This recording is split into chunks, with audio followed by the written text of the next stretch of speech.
आशा करता हूं आप सब बहुत अच्छे होंगे। मेरा नाम है सिद्धांत अग्निहोत्री। स्टडी ग्लोस पे आपका बहुत बहुत स्वागत है। 6 तरीके की बाउंड्रीज की दोस्तों हम बात करेंगे जो आपको ज़रूरी है। देखिए, ये जो हमने शानदार कोर्स निकाला है, इसका जो अगला बैच है वो 25 सितंबर तक रहेगा, यानी कि बस परसों तक। तो आप इसको ज़रूर अवेल करें। बैच 1 हमने क्लोज किया था, ये बैच 2 है हमारा, जिसमें हम रिलेशनशिप पे स्पेशली बात करेंगे। और ये जो मैं आपको बता रहा हूँ ये बस एक झलक होगी, ठीक है, किस तरीके से आप रिलेशनशिप्स में एक कदम आगे रह सकते हैं, ब्रेकअप से कैसे बचना है, या अगर ब्रेकअप हो जाए तो कैसे, toxicity, everything I talk about this. कुछ किताबें जो मैंने पढ़ी हैं उसका भी मैं रेफरेंस दूंगा ही दूंगा, सारे कोर्सेज में मैं देता ही हूँ। तो 1 अक्टूबर से लाइव क्लासेस शुरू होंगी, मज़ा आ जाएगी। 4 सेशन होंगे, बट 10 घंटे से ऊपर की क्लास होगी और आप सवाल अपने पूछ सकते हैं। चलो, तो सबसे पहले शुरू करते हैं कि आखिरकार वो क्या है boundaries. We need to set the boundaries, ठीक है। तो इसमें सबसे पहले आती है आपकी कौन सी boundary? Emotional boundary. Emotional boundary, इसको ऐसे नहीं लिखता हूं मैं, ठीक है, इसको ऐसे लिखता हूं, इमोशनल बाउंड्रीज, ठीक है। सबसे पहले अब ये क्या होती है? देखिए, कई बार क्या होता है ना कि जो हम बहुत ज़्यादा, देखिए एक चीज़ समझिए, ये सारी चीज़ों में आपको जो बता रहा हूँ ना, दैट इज़ क्यों ये इतना ज़्यादा इंपॉर्टेंट है। ये इसलिए इतना इंपॉर्टेंट है क्योंकि इसी की वजह से ही ब्रेकअप्स होते हैं। अब इमोशनल ब्लैकमेल हर कोई होता है। ब्रेकअप में क्या होता है या रिलेशनशिप में क्या होता है, जब आप देखिए ऐसे होता है, ग्राफ ऐसे जाता है जब आपको प्यार हो रहा होता है, फिर जब प्यार हो जाता है तो ऐसे, और उसके बाद जब ब्रेकअप होता है तो ऐसे जाता है। तो वही है, सब बैलेंस हो जाता है ये। तो अब आप चाहेंगे ना कि ऐसे ही जाता रहे या ऐसे नीचे तो नहीं आए, भले ही कांस्टेंट हो जाए।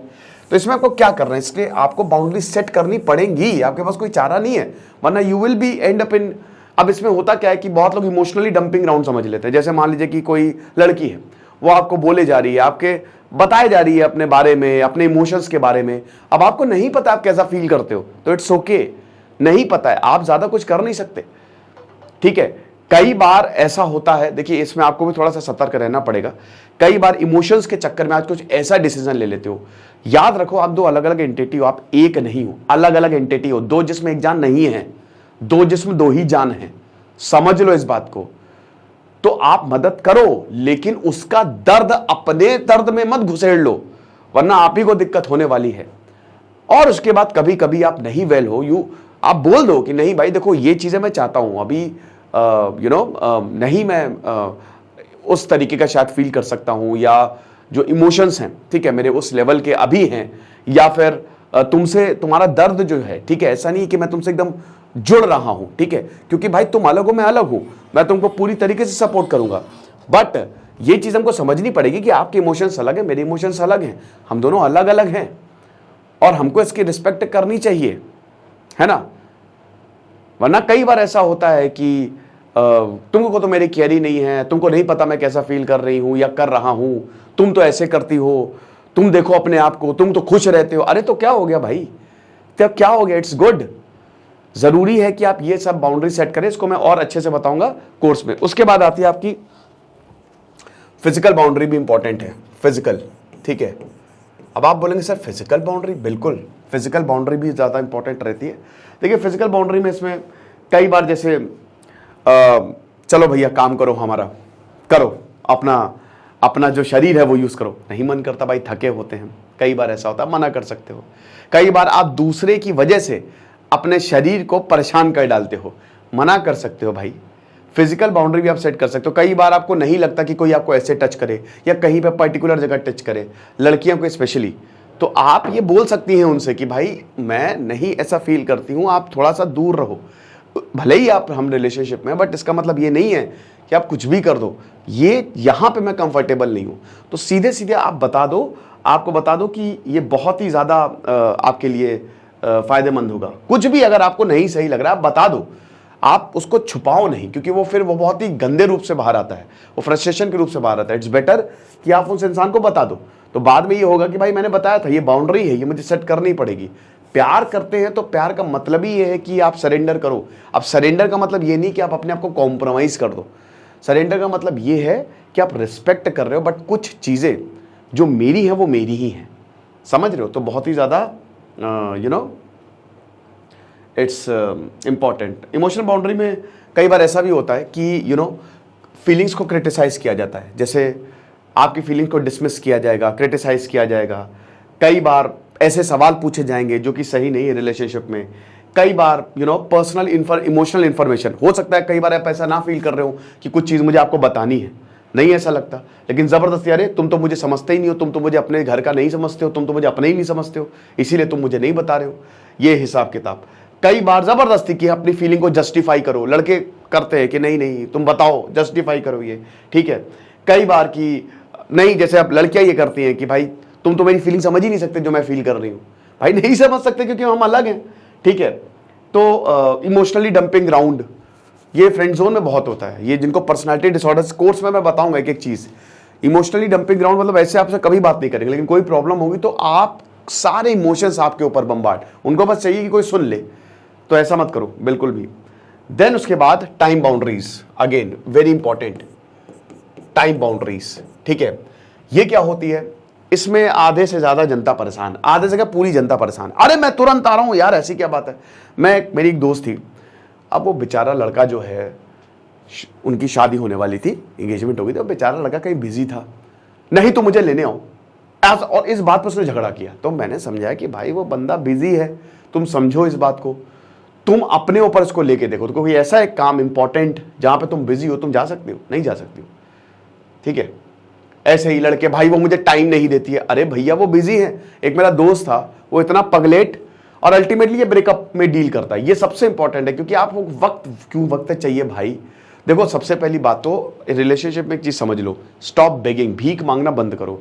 अगर तुमको लग रहा है कि तुम भीख मांग के उससे बात मनवा लोगे तो ये कभी नहीं होता है, ठीक है। वो आपकी रिस्पेक्ट डाउन होती जाती है। अपना एक लेवल अप करके चलो, सर ऊंचा रख के चलो। सर ऊंचा रखने का मतलब यही है कि अपनी सेल्फ रिस्पेक्ट, भाई तुमको नहीं टाइम देना कोई बात नहीं, एक बार बोल दिया उसके बाद दोबारा मत बोलना, ठीक है। तुम भी इतना बिजी हो जाना कि तुम्हारे पास भी इतना वक्त ना रहे।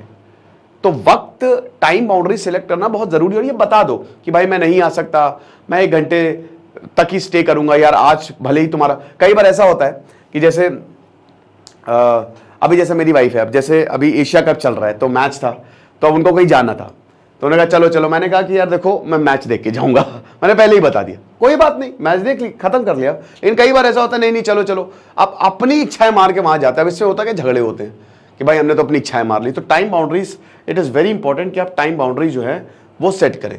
उसके बाद फिर सेक्शुअल बाउंड्रीज भी वेरी वेरी इंपॉर्टेंट। इसमें क्या होता है ना कि देखिए बहुत ज़्यादा ज़रूरी है, अगला आप जो चाह रहे हैं, ज़रूरी नहीं है कि आप अगले इंसान की सारी चीज़ें पूरी करें, ये बहुत डेंजरस होती हैं, ठीक है।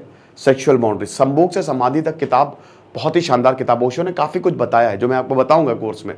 तो sexual boundaries is very important कि आपको जो लग रहा है आप बता दो कि भाई देखो मैं नहीं चाह रही हूँ, अभी मेरा सही नहीं है, या मैं नहीं चाह रहा हूँ इस तरीके से ऐसे करना, आई डोंट वांट, ठीक है। तो ये भी बहुत ज़्यादा ज़रूरी है, ठीक है। देन उसके बाद intellectual boundaries are also very important. अच्छा, मेरे झगड़े जो हैं वो इस बात पे बहुत होते थे, ठीक है, इंटेलेक्चुअल, क्योंकि मेरा एक पॉइंट ऑफ व्यू अलग होता था, अगले का पॉइंट ऑफ व्यू अलग होता था। इन जनरल मैं रिलेशनशिप की बात नहीं कर रहा हूं।